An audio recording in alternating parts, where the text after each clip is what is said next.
Intermediate first year విద్యార్థులకు periodic table అనే చాప్టర్లో ఉన్నటువంటి very important first SA question ఏంటి అనే విషయం మీకు తెలుసా?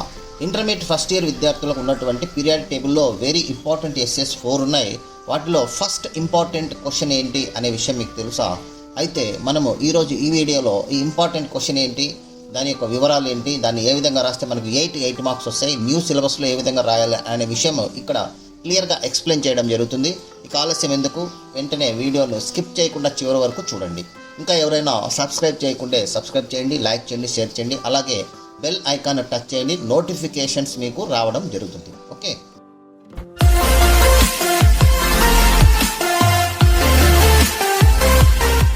మనం చూసినట్టయితే వెరీ ఇంపార్టెంట్ ఎస్ఏ ఏంటంటే పీరియాడిక్ టేబుల్ అనే చాప్టర్లో write an essay on SPDF blocks అంటారన్నమాట. అంటే ఎలిమెంట్స్ను మనము 4 బ్లాక్స్గా డివైడ్ చేయడం జరిగింది. దీన్నే write an essay on SPDF blocks అని కూడా మనకు ఇక్కడ క్వశ్చన్ రావడం జరుగుతుంది. ఇది very important 8 marks question. Old question పేపర్స్లో మనం చూసినట్లయితే నెంబర్ ఆఫ్ టైమ్స్ ఈ క్వశ్చన్ ఇవ్వడం జరిగింది. కాబట్టి ఇప్పుడు న్యూ ప్యాటర్న్లో కూడా ఇది వెరీ ఇంపార్టెంట్ క్వశ్చన్, చాలా ఈజీగా ఉంటుంది. ఒకసారి మనము చూద్దాం.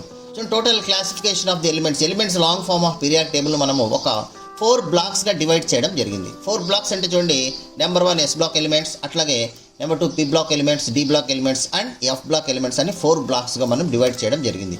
ఇలా మొట్టమొదట 4 బ్లాక్స్ మనం చూసినట్టయితే ఇవి పీరియాడిక్ టేబుల్లో ఎక్కడున్నాయి, ఏం కథ మనం ఒకసారి వెరిఫై చేద్దాం. అది వెరిఫై చేసిన తర్వాత మనం వాటి గురించి డిస్కషన్ చేద్దాం. చూడండి, ఇక్కడ long form of periodic table already మీరు చూశారు. దీంట్లో ఇవన్నీ కూడా ఎస్ బ్లాక్ ఎలిమెంట్స్ అంటారు వీటిని. ఇవి ఎస్ బ్లాక్ ఎలిమెంట్స్, ఓకేనా? అట్లాగే నెక్స్ట్ ఇవన్నీ కూడా వీటిని పి బ్లాక్ ఎలిమెంట్స్ అంటారు. ఇవన్నీ కూడా పి బ్లాక్ ఎలిమెంట్స్. చూడండి, ఇవి పి బ్లాక్ ఎలిమెంట్స్, ఇవి పి అన్నమాట. ఓకే, నెక్స్ట్ ఇది ఎస్ బ్లాక్ ఎలిమెంట్స్. నెక్స్ట్ ఈ మధ్య భాగంలోనే చూడండి బ్లూ కలర్, ఇవన్నీ కూడా మనకు చూడండి డి బ్లాక్ ఎలిమెంట్స్ అంటారు. వీటిని డి బ్లాక్ ఎలిమెంట్స్ అంటారు. కింద ప్రత్యేకంగా ఉన్నటువంటివి అంటే ల్యాంథనాయిడ్స్ అండ్ యాక్టినైడ్స్, వీటిని మనం ఏమంటామంటే ఎఫ్ బ్లాక్ ఎలిమెంట్స్ అని పిలుస్తారు. ఇలా మొత్తం 4 రకాలైనటువంటి బ్లాక్స్ మనం చూడొచ్చు. వీటిని సింపుల్గా మనం ఒకసారి చూసినట్టయితే వీటిలో చూడండి, ఈ టేబుల్ ఒక్కడ చూడండి, ఇవే అనమాట ఎస్ బ్లాక్ అంటారు దీన్ని. అంటే ఇక్కడ ఉన్నటువంటివన్నీ, సో ఇవన్నీ కూడా ఎస్ బ్లాక్ ఎలిమెంట్స్. ఇక్కడ ఎల్లో కలర్లో మనం చూపించేటివన్నీ కూడా ఎస్ బ్లాక్ ఎలిమెంట్స్. ఇక్కడ ఉన్నటువంటి ఒక టేబుల్ లాగా చూపిస్తున్నాం, just picture S block elements. ఇక్కడ హీలియం కూడా మనకు ఎస్ బ్లాక్ సంబంధించినటువంటిది. అట్లాగే పి బ్లాక్ ఎలిమెంట్స్, ఇవన్నీ పి బ్లాక్ ఎలిమెంట్స్. చూడండి బ్లూ కలర్ మనకు ఉన్నటువంటి పింక్ కలర్ ఉంది, సో ఇదంతా కూడా వైలెట్ కలర్ ఉండేది P block elements. Green colour చూడండి, ఇదంతా కూడా డి బ్లాక్ ఎలిమెంట్స్, ఇవన్నీ కూడా డి బ్లాక్ ఎలిమెంట్స్. నెక్స్ట్ కింద సపరేట్గా ఉండేటువంటివన్నీ కూడా ఎఫ్ బ్లాక్ ఎలిమెంట్స్ అని చెప్తారన్నమాట. ఇది టోటల్గా బ్లాక్స్ మనకు డివైడ్ చేయాలి. ఇప్పుడు ఒక్కొక్క బ్లాక్ గురించి మనము క్లియర్గా ఎక్స్ప్లెయిన్ చేయడం జరుగుతుంది. ఒక్కసారి మనము స్కిప్ చేయకుండా వీడియోని కంప్లీట్గా చూసినట్టయితే ఈజీగా అర్థం చేసుకోవచ్చు. ఒక్కొక్క బ్లాక్ డెఫినేషన్ ఏంది, అట్లాగే వాటి యొక్క ఎక్కడ ఉన్న ఏం కథ మొత్తం క్లియర్గా మనం ఎక్స్ప్లెయిన్ చేయడం జరుగుతుంది. చూడండి, ఇప్పుడు మనము మొట్టమొదట ఎస్ బ్లాక్ ఎలిమెంట్స్ గురించి చూద్దాం. ఎస్ బ్లాక్ ఎలిమెంట్స్ అంటే ఏంటి? చూడండి, ఎస్ బ్లాక్ ఎలిమెంట్స్ అంటే డెఫినేషన్ ఏంది, గతంలో కూడా మన వీడియోలో మనం చూసాం. మన వీడియోలు ఫాలో అవుతున్నట్లు మన ఎస్ బ్లాక్ ఎలిమెంట్కి సంబంధించి ప్రత్యేకంగా మన వీడియో కూడా రిలీజ్ చేయడం జరిగింది. కానీ ఇక్కడ షార్ట్లో రాయాలి, అన్ని బ్లాకులు కవర్ చేయాలి, కాబట్టి దాన్ని ఎస్ఏ విధంగా రాయాలనే దాంట్లో మనం ఇక్కడ ఎక్స్ప్లెయిన్ చేయడం జరుగుతుంది. నీట్, ఎంసెట్ లాంటి వాటికి మనం ఇంతకుముందు ఆల్రెడీ వీడియో ఇచ్చాము, అవి ఒకసారి మీరు వీలైతే చూసుకోండి, లింక్ డిస్క్రిప్షన్లో ఇస్తాను. ఇక ఎస్ బ్లాక్ ఎలిమెంట్స్కి డెఫినేషన్ ఏంటంటే elements in which the last electron enters the S orbital of their outermost shell are called S block elements. అంటే ఒక ఎలిమెంట్ లాస్ట్ ఎలక్ట్రాన్ ఎస్ ఆర్బిటాల్లోనికి వెళ్ళినట్టయితే ఇప్పుడు ఆ ఎలిమెంట్ని ఏమని పిలుస్తామంటే ఎస్ బ్లాక్ ఎలిమెంట్ అంటారనమాట. సో ఒక అవుటర్మోస్ట్ షెల్ యొక్క లాస్ట్ చివరి ఆర్బిటాల్లోనికి ఆ చివరి ఎలక్ట్రాన్ వెళ్ళినట్లయితే చివరి ఆర్బిటాల్లో ఉన్నటువంటి చివరి ఎలక్ట్రాన్ ఏ చివరి ఆర్బిటాల్లో ఉంటుందో ఆ ఆర్బిటాల్ని మనం బ్లాక్గా చెప్పేస్తాం, కాబట్టి దాన్ని ఎస్ బ్లాక్ ఎలిమెంట్స్ అంటారనమాట. Okay, the element in which last electron enters the outer S orbital of their outermost షెల్లో ఉన్నటువంటి ఎస్ ఆర్బిటాల్లోనికి లాస్ట్ ఎలక్ట్రాన్ వెళ్తే వాటిని ఎస్ బ్లాక్ ఎలిమెంట్స్. అవుటర్మోస్ట్ షెల్లో ఉన్నటువంటి డి ఆర్బిటాల్లోనికి లాస్ట్ ఎలక్ట్రాన్ వెళ్తే వాటిని డి బ్లాక్ ఎలిమెంట్స్. అట్లా అన్నిటికీ ఆ విధంగా మనము జనరల్గా కూడా డెఫినేషన్ రాసుకోవచ్చు. ఇక position in the periodic table. చూడండి, position in the periodic table మనం తీసుకున్నట్లయితే ఇవి పీరియాడిక్ టేబుల్లో ఎక్కడ ఉన్నాయి చూడండి. ఇక్కడ గ్రూప్ 1 ఆల్కలీ మెటల్స్, అట్లాగే గ్రూప్ 2 ఆల్కలైన్ అర్త్ మెటల్స్, ఈ రెండు కూడా మనకు పీరియాడిక్ టేబుల్లో ఎస్ బ్లాక్ ఎలిమెంట్స్గా మనం గుర్తుంచుకోవచ్చు అనమాట. ఓకే, నెక్స్ట్ పీరియడ్స్ మనం చూసుకున్నట్లయితే periods except hydrogen remaining first period, ఇక్కడ అంతా కూడా మనకు ఈ పీరియడ్ అనేది స్టార్ట్ అవుతుంది. ఫస్ట్ పీరియడ్ అంతా కూడా మనకు ఈ హైడ్రోజన్ తీసేస్తే మిగతాటివన్నీ కూడా ఎస్ బ్లాక్ ఎలిమెంట్స్ కింద అన్నీ చూడొచ్చు అనమాట. ఇక ఎక్స్ట్రీమ్ లెఫ్ట్ ఉంటాయి అనమాట. ఇవి ఎక్కడ ఉంటాయంటే ఎక్స్ట్రీమ్ లెఫ్ట్, ఇదిగో ఇక్కడ ఎక్స్ట్రీమ్ లెఫ్ట్గా ఉంటాయి అనేది మనం ఇక్కడ చూడవచ్చు. ఇక జనరల్ ఎలక్ట్రానిక్ కాన్ఫిగరేషన్ మనం చూసుకున్నట్లయితే NS1 to 2 అని రాసుకోవచ్చు, లేదా గ్రూప్ 1కి వచ్చేసి గ్రూప్ 1 అంటే ఫస్ట్ ఏ గ్రూప్ ఎలిమెంట్స్కి NS1 రాస్తాం, అట్లాగే సెకండ్ ఏ గ్రూప్ ఎలిమెంట్స్కి వచ్చేసి NS2 అని రాస్తారనమాట. ఈ విధంగా కూడా రాయొచ్చు, లేదా NS1 to 2 అని కూడా రాయొచ్చు. ఓకే, క్యారెక్టరిస్టిక్ ప్రాపర్టీస్ చూసినట్లయితే చూడండి, వెరీ ఇంపార్టెంట్, దీనికి మార్క్స్ ఉంటాయి. హైలీ రియాక్టివ్, ఆల్రెడీ మనం చూసాము, ఇవి హైలీ రియాక్టివ్, వీటి యొక్క సింగిల్ ఎలక్ట్రాన్స్ ఉంటాయి కాబట్టి హైలీ రియాక్టివ్ ఉంటాయి, రెడ్యూసింగ్ ఏజెంట్స్గా వర్క్ చేస్తాయి. అట్లాగే బేసిక్ ఆక్సిడైజర్స్ అండ్ హైడ్రాక్సైడ్స్గా వర్క్ చేస్తాయి. ఇవి form basic oxides and hydroxides, ఇవి బేసిక్ ఆక్సైడ్స్ని హైడ్రాక్సైడ్స్ని ఫామ్ చేస్తాయి, అందుకే వీటిని ఆల్కలీ మెటల్స్ అని కూడా పిలుస్తారు. ఇక అయనైజేషన్ ఎంథాల్పీ చాలా లో అయనైజేషన్ ఎంథాల్పీ ఉంటుంది, సో సులభంగా ఇవి పాజిటివ్ అయాన్ని ఫామ్ చేస్తాయి. ఇక +1 ఆక్సిడేషన్ స్టేట్స్, +2 ఆక్సిడేషన్ స్టేట్స్ని ఇవి కలిగి ఉంటాయి.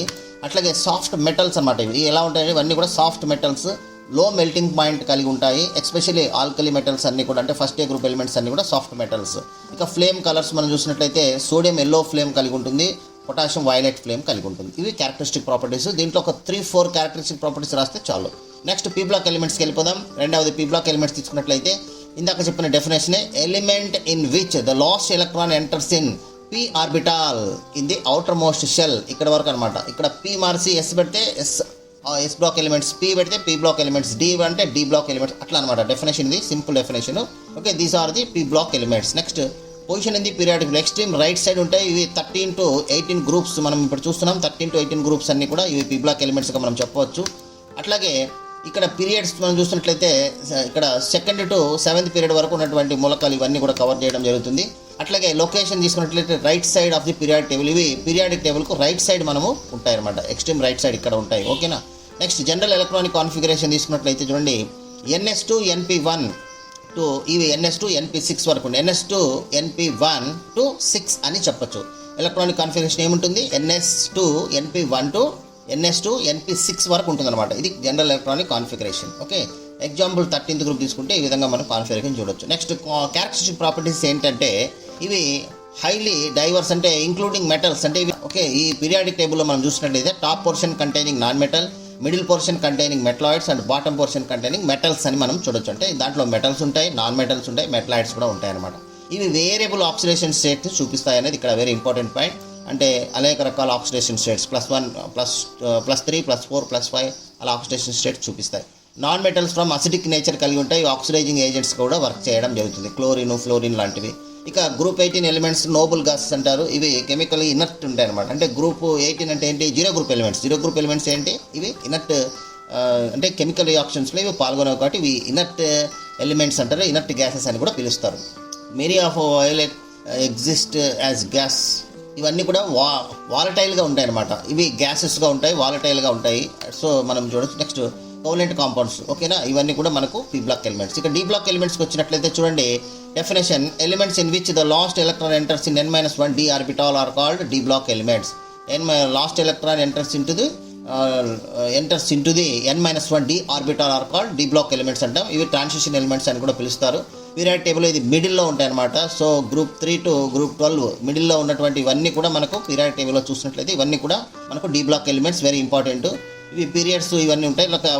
లొకేషన్ ఏంటంటే between S block and P block మధ్యలో ఉంటాయి. అంటే ఇటు లెఫ్ట్ ఎస్ బ్లాక్ ఉంటే right side P block elements ఉంటాయి అనమాట. ఇలా మనము చూడొచ్చు ఎక్కడ ఉంటాయంటే. ఇంకా జనరల్ ఎలక్ట్రానిక్ కాన్ఫిగరేషన్ తీసుకుంటే n-1 d 1 to 10 NS1 to 2 అంటాము. ఇక్కడ సపరేట్. ఇంకా క్యారెక్టరిస్టిక్ ప్రాపర్టీస్ మనం తీసుకున్నట్లయితే ఇవి show variable oxidation states, form coloured ions, exhibit catalytic property, form complex compounds form చేస్తాయి. Very high melting and boiling point ఉంటుంది, good conductors of heat and electricity అనమాట. Variable oxidations అంటే +1 +2 +3 అట్లా. Coloured అంటే colour కలిగి ఉంటాయి, ఇప్పుడు కాపర్ సల్ఫేట్ ఇవన్నీ కలర్ ఉంటాయి అట్లా. క్యాటలిస్ట్ అంటే ఇవి క్యాటలిస్ట్గా వర్క్ చేస్తాయి. అమ్మోనియంలో అమ్మోనియం ప్రిపరేషన్లో ఐరన్ క్యాటలిస్ట్గా యూస్ చేస్తుంది. కాంప్లెక్స్ కాంపౌండ్స్ ఫామ్ చేస్తాయి, high melting and boiling points కలిగి ఉంటాయి. వెరీ ఇంపార్టెంట్ క్యారెక్టరిస్టిక్, ఇవి కంపల్సరీ రాయాలి. ఇంకా ఎఫ్ బ్లాక్ తీసుకుంటే లాస్ట్గా elements in which last electron enters in n-2 f orbital is known as if block elements. ఇవి ఇన్నర్ ట్రాన్సిషన్ ఎలిమెంట్స్ అని కూడా పిలుస్తారు. Position in the periodic table మనం తీసుకుంటే ఇవి ఎక్స్ట్రీమ్ కింద బిలో ది పీరియాడిక్ టేబుల్ ఉంటాయి అనమాట. ఇక్కడ బిలోగా మన పీరియాడిక్ టేబుల్ కింద ఉంటాయి అనమాట. ల్యాంథనైడ్స్ అండ్ యాక్నైడ్స్ అంటారు వీటిని. ఓకే, ఇవి గ్రూప్స్లో మనం తీసుకున్నట్లయితే 3rd గ్రూప్ స్టార్ట్ ఉంది. General configuration n-f 1 to 14 n-1 d 0 to 1 NS2 అని మనము గుర్తుంచుకోవాలి. This is general electronic configuration, 1 mark questions వస్తుంటాయి. క్యారెక్టరిస్టిక్ ప్రాపర్టీస్ చూస్తున్నట్లయితే ల్యాంథనైడ్స్ అనేటివి రేర్ ఎర్త్ మెటల్స్, ఇవి +3 ఆక్సిడేషన్ స్టేట్ చూపిస్తాయి. అట్లా యాక్టినైడ్స్ అనేటివి రేడియో యాక్టివ్ ఎలిమెంట్స్గా మనం గుర్తుంచుకోవాలి, ఇది very important. Next high atomic and ionic sizes ఉంటాయి, ఎగ్జిబిట్ మ్యాగ్నెటిక్ ప్రాపర్టీ, కలర్డ్ అయాన్స్ని ఫామ్ చేస్తాయి. ఇక మనం ఒక్కసారి సమ్మరైజ్ చేసి చూసినట్లయితే S block elements first group, second group ఇవన్నీ ఎస్ బ్లాక్ ఎలిమెంట్స్. వీటి జనరల్ కాన్ఫిగరేషన్ ఇలా ఉంటుంది. ఇవి highly reactive metals, basic nature అనమాట. పీ బ్లాక్ తీసుకుంటే కనుక ఈ NS 1 to 6 ఉంటాయి, మెటల్స్ నాన్ మెటల్స్ ఉంటాయి, అసిడిక్ ఆక్సిడైజ్డ్గా ఉంటాయి. ఇక డి బ్లాక్ తీసుకుంటే చూడండి N-1D ఇక్కడ జనరల్ కాన్ఫిగరేషన్, ట్రాన్సిషన్ మెటల్స్ అంటారు, కలర్డ్ కాంపౌండ్స్. ఎఫ్ బ్లాక్ తీసుకున్నట్లయితే ఇవి వచ్చేసి ల్యాంథనైడ్స్ అండ్ యాక్టినైడ్స్, వీటి కాన్ఫిగరేషన్ ఇలా ఉంటుంది. ఇక మనం చూసుకున్నట్లయితే వీటిలో inner transition metals, radio active elements, radio activity ప్రాపర్టీని కూడా ఇవి కలిగి ఉంటాయి అనమాట. So this is about total characteristic properties అన్నీ కూడా మనకు SPDF బ్లాక్స్. ఇక్కడికి రాయాలి, ఈ టేబుల్ వేయకుండా అవసరం లేదు, మొత్తం ఇక్కడ వరకు రాసినట్లయితే మనకు ఎస్ఏ కంప్లీట్ అవుతుంది. Okay, thank you very much. Next ఇంకొక ఎస్ఏతో మళ్ళీ కలుసుకుందాం. Thank you very much. Thank you. Me valuable time మా వీడియోకి ఇచ్చినందుకు ధన్యవాదాలు. మీకు ఈ వీడియో ఉపయోగపడిందని అనిపిస్తే ఒక లైక్ కొడండి, మీ ఫ్రెండ్స్ పేరెంట్స్తో షేర్ చేయండి. మరిన్ని యూస్ఫుల్ ఎడ్యుకేషనల్ వీడియోస్ కోసం subscribe to best click content. మీ భవిష్యత్తు కోసం ఒక బెస్ట్ క్లిక్ చాలు. కామెంట్ సెక్షన్లో మీ డౌట్స్ లేదా టాపిక్స్ చెప్పండి. We will make a video for you. Thank you for watching. See you in the next best click.